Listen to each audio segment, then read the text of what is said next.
ಉತ್ತರ ಕರ್ನಾಟಕದ ಮಹತ್ವಾಕಾಂಕ್ಷೆಯ ಯೋಜನೆಯಾದ ಧಾರವಾಡ ಬೆಳಗಾವಿಯ ರೈಲು ಮಾರ್ಗಕ್ಕೆ ಮುಹೂರ್ತ ಸರಿ ಹೋಗ್ತಿಲ್ಲ.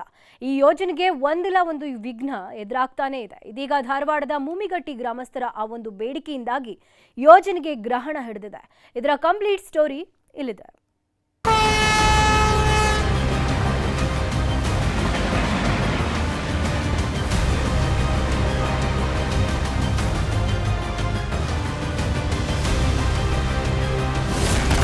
ಧಾರವಾಡ ಬೆಳಗಾವಿ ರೈಲು ಮಾರ್ಗಕ್ಕೆ ವಿರೋಧ.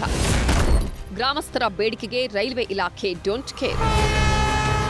ಉತ್ತರ ಕರ್ನಾಟಕದ ಮಹತ್ವಾಕಾಂಕ್ಷೆಯ ಯೋಜನೆಯಾದ ಧಾರವಾಡ ಬೆಳಗಾವಿ ರೈಲು ಮಾರ್ಗಕ್ಕೆ ಗ್ರಹಣ ಹಿಡಿದಿದೆ. ಅಂದುಕೊಂಡಂತೆ ಆಗಿದ್ರೆ ಇಷ್ಟೊತ್ತಿಗೆ ರೈಲು ಸಂಚಾರವಾಗಬೇಕಾಗಿತ್ತು. ಆದರೆ ಈ ಯೋಜನೆಗೆ ಧಾರವಾಡದ ಮುಮ್ಮಿಗಟ್ಟಿ ಗ್ರಾಮಸ್ಥರು ವಿರೋಧ ವ್ಯಕ್ತಪಡಿಸಿದ್ದು ಕನಸಿನ ರೈಲು ಮಾರ್ಗಕ್ಕೆ ಬ್ರೇಕ್ ಬಿದ್ದಿದೆ.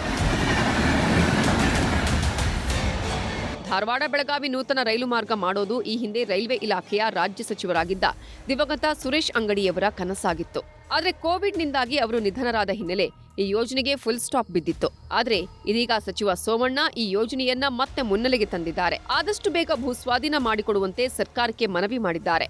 ಹೀಗಾಗಿ ಕೆಐಎಡಿಬಿ ಭೂಸ್ವಾಧೀನಕ್ಕೆ ಮುಂದಾಗಿದ್ದು, ಇದಕ್ಕೆ ಮುಮ್ಮಿಗಟ್ಟಿ ಗ್ರಾಮಸ್ಥರು ವಿರೋಧ ಮಾಡಿದ್ದು ರೈಲ್ವೆ ಇಲಾಖೆ ಮುಂದೆ ಹೊಸದೊಂದು ಬೇಡಿಕೆ ಇಟ್ಟಿದ್ದಾರೆ.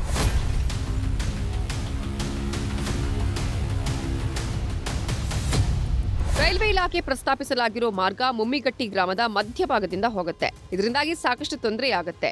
ಹೀಗಾಗಿ ರೈಲು ಮಾರ್ಗವನ್ನ ಗ್ರಾಮದ ಪಕ್ಕದಿಂದ ಹೋಗುವಂತೆ ಮಾಡಬೇಕು ಅಂತ ರೈತರು ಬೇಡಿಕೆ ಇಟ್ಟಿದ್ದಾರೆ. ಈಗಾಗಲೇ ಬೇಲೂರು ಕೈಗಾರಿಕಾ ಪ್ರದೇಶಕ್ಕಾಗಿ ಭೂಮಿ ಕಳೆದುಕೊಂಡಿದ್ದೀವಿ.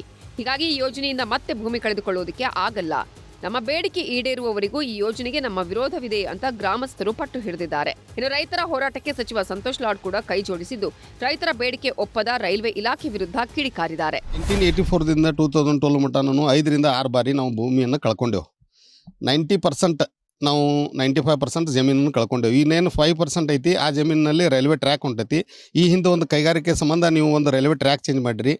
ಅದೇ ರೀತಿ ನಮ್ಮದು ಕೂಡ ಒಂದು ರೈಲ್ವೆ ಟ್ರ್ಯಾಕ್ ಚೇಂಜ್ ಮಾಡಿಕೊಟ್ಟು ನಮ್ಮ ರೈತರಿಗೂ ಅನುಕೂಲ ಮಾಡಿಕೊಡ್ರಿ ಅನ್ನುವಂಥ ಒಂದು ಉದ್ದೇಶದಿಂದ ನಾವು ಯಾವುದೇ ಕಾರಣಕ್ಕೂ ನೀವೇನಾರ ಕೈ ಬಿಡೋದಿಲ್ಲ, ನಾವು ಅಲ್ಲೇ ಹಾಯ್ತೇನಪ್ಪ ಅಂತಂದ್ರೆ ಅದು ಹರಿಭ್ರಮಗೂ ಆಗೋದಿಲ್ಲ. ಯಾಕಂತಂದ್ರೆ ನಾವು ಯಾವುದೇ ಕಾರಣಕ್ಕೂ ನಮ್ಮದು ಪ್ರಾಣ ಆದರೂ ಕೊಡ್ತೀವಿ ಹೊರತಾಗಿ ನಾವು ರೈಲ್ವೇಕಂತೂ ಜಾಗ ಕೊಡೋದಿಲ್ಲ. ಇಲ್ಲೇನಾಗಿದೆ, ಈ ಊರಿಗೆ ನೀವು ಹೋಗಿ ನೋಡ್ರಿ.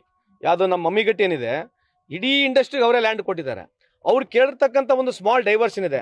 ಮೊದಲನೇ ಡೈವರ್ಷನ್ ಇವರೇ ಮಾಡಿರೋದು. ಮೊದಲು ಒಂದು ಅಲೈನ್ಮೆಂಟ್ ಇತ್ತು. ಇವರು ಬೇರೆ ಯಾರಿಗೆ ಅನುಕೂಲ ಆಗಲಿ ಅಂತ ಹೇಳಿ ಒಂದು ಅಲೈನ್ಮೆಂಟ್ನ ಚೇಂಜ್ ಮಾಡಿದ್ರು. ರೈತರು ಒಪ್ಪಕ್ಕೆ ರೆಡಿ ಇಲ್ಲ ಅಲೈನ್ಮೆಂಟ್ನ. 2ನೇ ಅಲೈನ್ಮೆಂಟಿಗೆ 3ನೇ ಅಲೈನ್ಮೆಂಟಿಗೆ ಒಂದು ಸತ್ತಕ್ಕೆ ಸಂಧಾನ ಆಗಿತ್ತು. ಇವರು ರೈಲ್ವೆದವರು ಒಂದಿಷ್ಟು ಚೇಂಜ್ ಮಾಡಂಗಿಲ್ಲ, ನಮಗೆ ಅದೇ ಅಲೈನ್ಮೆಂಟ್ ಬೇಕಂತಂದ್ರೆ ರೈತರು ಒಪ್ಪಕ್ಕೆ ರೆಡಿ ಇಲ್ಲ. ಮತ್ತು ರೈತರ ವಿರುದ್ಧವಾಗಿ ನಾವು ಹೆಂಗೆ ಕೆಲಸ ಮಾಡೋಣ? ಧಾರವಾಡ ಬೆಳಗಾವಿ ಮಧ್ಯೆ ಒಟ್ಟು 73 ಕಿಲೋಮೀಟರ್ ನೂತನ ರೈಲು ಮಾರ್ಗ ನಿರ್ಮಾಣವಾಗಬೇಕಾಗಿದೆ. ಧಾರವಾಡ ತಾಲೂಕಿನ ಕ್ಯಾರಕೊಪ್ಪ ಗ್ರಾಮದಿಂದ ಮುಮ್ಮಿಗಟ್ಟಿ ಮಾರ್ಗವಾಗಿ ಹೈಕೋರ್ಟ್ ಬಳಿ ಈ ಮಾರ್ಗ ಬಂದು ಮುಂದೆ ಬೆಳಗಾವಿಯತ್ತ ಹೋಗುತ್ತೆ. ಇದಕ್ಕಾಗಿ ಒಟ್ಟು 927.42 ಕೋಟಿ ರೂಪಾಯಿ ಮೀಸಲಿಡಲಾಗಿದೆ. ಧಾರವಾಡ ಜಿಲ್ಲೆಯಲ್ಲಿ 225 ಹಾಗೂ ಬೆಳಗಾವಿ ಜಿಲ್ಲೆಯಲ್ಲಿ 602 ಎಕರೆ ಜಮೀನು ಈ ಯೋಜನೆಗೆ ಬೇಕಿದೆ. ಆದರೆ ಮುಮ್ಮಿಗಟ್ಟಿ ಗ್ರಾಮಸ್ಥರು ರೈಲ್ವೆ ಮಾರ್ಗದ ನಕ್ಷೆ ಬದಲಿಸಬೇಕು, ಮಾರ್ಗ ಬದಲಿಸಿದ್ರೆ ಜಮೀನು ನೀಡ್ತೇವೆ, ಇಲ್ಲದಿದ್ರೆ ಪ್ರಾಣ ಹೋದ್ರೂ ಜಮೀನು ನೀಡಲ್ಲ ಅಂತ ಆಗ್ರಹಿಸಿದ್ದಾರೆ.